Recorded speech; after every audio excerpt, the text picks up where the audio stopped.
আসসালামু আলাইকুম। দূরের কাছে যে যেখানে বসে এই মুহূর্তে ভিডিওটা দেখছেন তাদের সবাইকে মাহফুজা কিচেন ভিডিওতে ওয়েলকাম। আজ পালং শাক দিয়ে রুই মাছের মাথা, লেজ, কাংসা এরকম অনেক চচ্চড়ি করব। মাছ দিয়েও করা যায়, সেটাও অসম্ভব মজা হয়। ট্যাংরা মাছ দিয়েও একবার করেছি, সেটা খুবই মজা হয়েছিল। আমি তো এভাবে প্রায় করি। খুবই অল্প মশলায় অল্প তেলে আমি এই চচ্চড়িটা করেছি। কীভাবে করেছি সেটাই আজকে আপনাদের সাথে শেয়ার করব। তো চলুন কথা না বাড়ি আমরা মূল ভিডিওতে চলে যাই।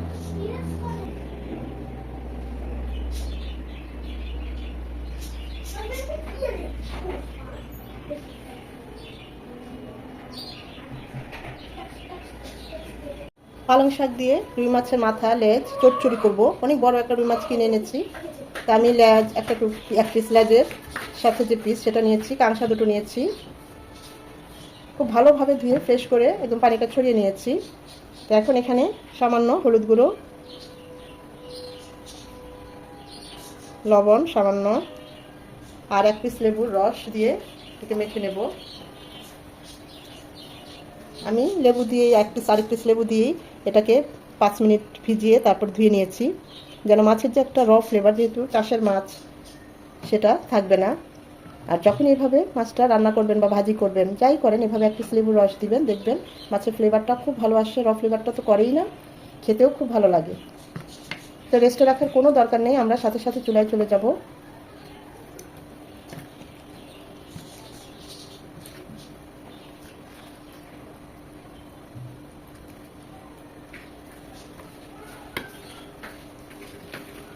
তাজা পালং শাক বাজার থেকে নিয়ে এসেছি, সেটা দিয়েই ভাবলাম আজকে এটা দিয়ে চচ্চড়ি করি।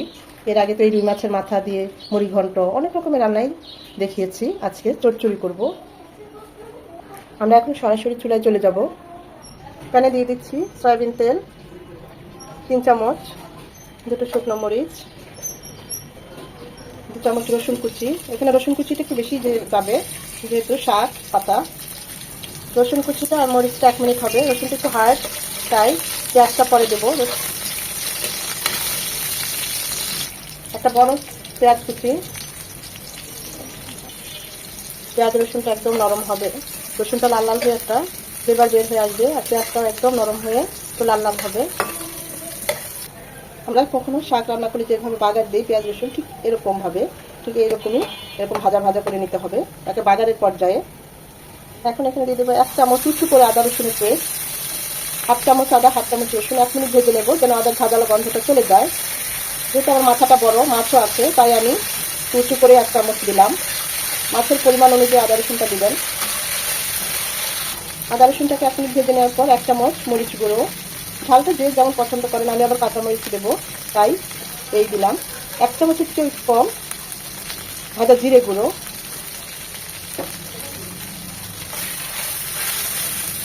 এটাকেও 1 মিনিট তেলের মধ্যে ভেজে নেব।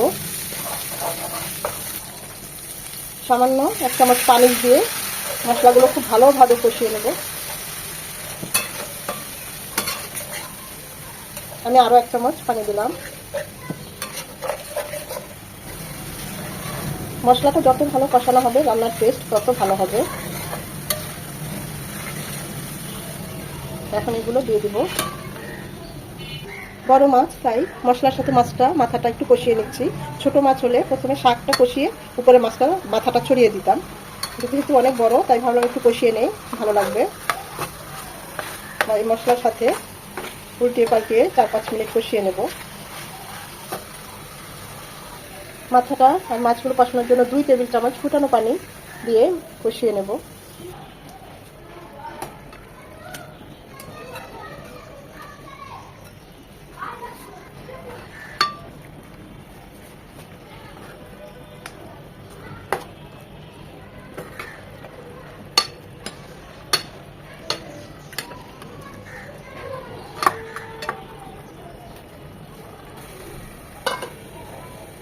আমি আরও একবার উল্টিয়ে 4 থেকে 5 মিনিট কষিয়ে নিয়েছি।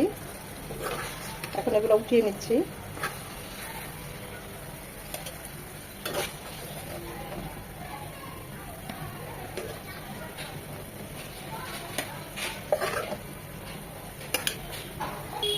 এই মশলা, এই তেলেই পালং শাক একটু বড় বড় করে কেটে নিয়েছি, সেটা দিয়ে দিচ্ছি। যখন কোনো মাছের সাথে আমরা শাক রান্না করব একটু বড় বড় করে কাটবো, আবার আস্ত রাখা যাবে না। একদম তরতাজা সবুজ শাক, দেখে আর লোভ সামলাতে পারলাম না।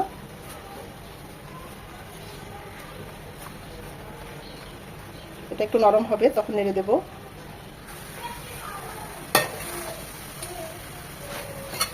মশলার সাথে শাকটাও একটু কষিয়ে নেব। আমি কিন্তু শাক দিয়ে যখনই কিছু রান্না করি বা শুধু শাক ভাজি করি, আমি হলুদ দিই না। মাছের মধ্যে মেরিনেশনের সময় একটু হলুদ গুঁড়ো দিয়েছি, এছাড়া কোথাও হলুদ যাবে না। আপনারা যদি চান একটু হলুদ গুঁড়ো দিয়ে দিতে পারেন। হলুদটা দিলে শাকের কালারটা নষ্ট হয়ে যায়, তাই আমি হলুদটা দিই না। আরও 2 থেকে 3 মিনিট কষিয়ে নেব। এখন এখানে দিয়ে দেবো ফুটানো পানি। যেহেতু আমার মাছ একটু মাথাটাও বড়, তাই আমি এখানে 2 কাপ পানি দিলাম। এটা একদম শুকনা শুকনা, মানে পোড়া পোড়া হবে, এখানে ঝোল থাকবে না। ঝোলের এক ধরনের স্বাদ, আর এরকম শুকনো মাখো মাখোটা আরেক ধরনের স্বাদ।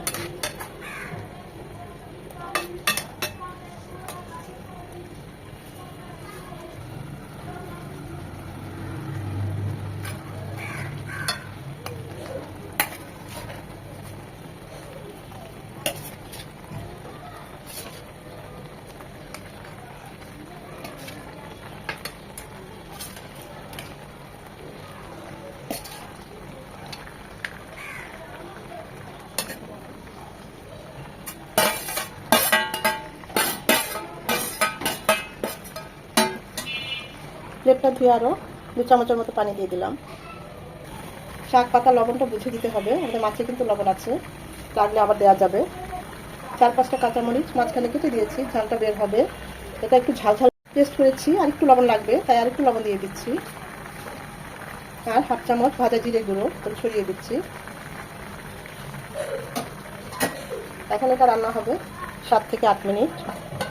অবশ্যই মাছ আরেকবার সেটা উঠিয়ে নেড়ে দেবো।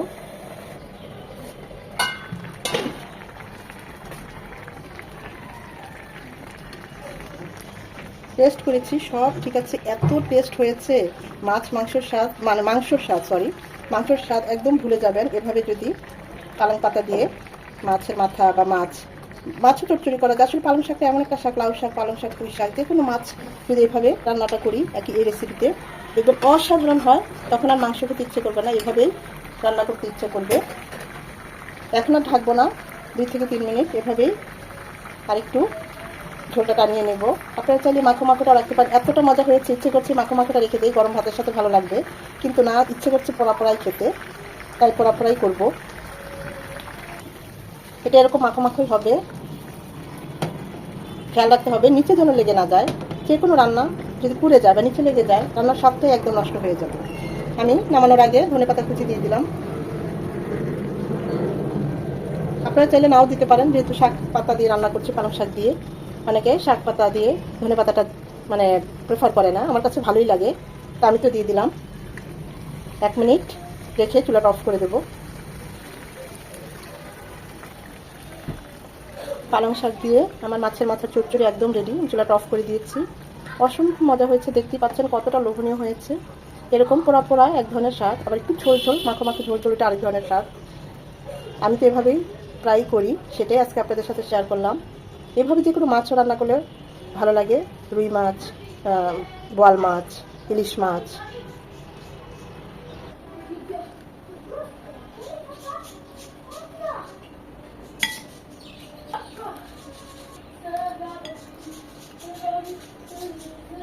রান্নার সময় কত বেশি শাক দেখা গিয়েছে, অথচ দেখেন এখন মোছাই একদম সামান্য মনে হচ্ছে। পালং পাতা দিয়ে রুই মাছের মাথার চচ্চড়ি আমার তো একদম রেডি। দেখতেই পাচ্ছেন কতটা লোভনীয় হয়েছে, অসম্ভব মজা হয়েছে, সত্যি বলছি। এরকম একটা চচ্চড়ি হলে 1 প্লেট ভাত অনায়াসে এমনিই খাওয়া যায়। গরম গরম ভাত দিয়ে তো একদম জমে যাবে। আশা করি ভিডিওটা আপনাদের ভালো লেগেছে। আর যদি ভালো লেগে থাকে অবশ্যই লাইক কমেন্ট শেয়ার করে দিবেন। যখনই ভিডিওটা অন করবেন অবশ্যই একটা লাইক দিয়ে তারপর ভিডিওটা দেখা শুরু করবেন। ধৈর্য নিয়ে যারা এতক্ষণে ভিডিওটা দেখেছেন তাদের সবাইকে অসংখ্য ধন্যবাদ।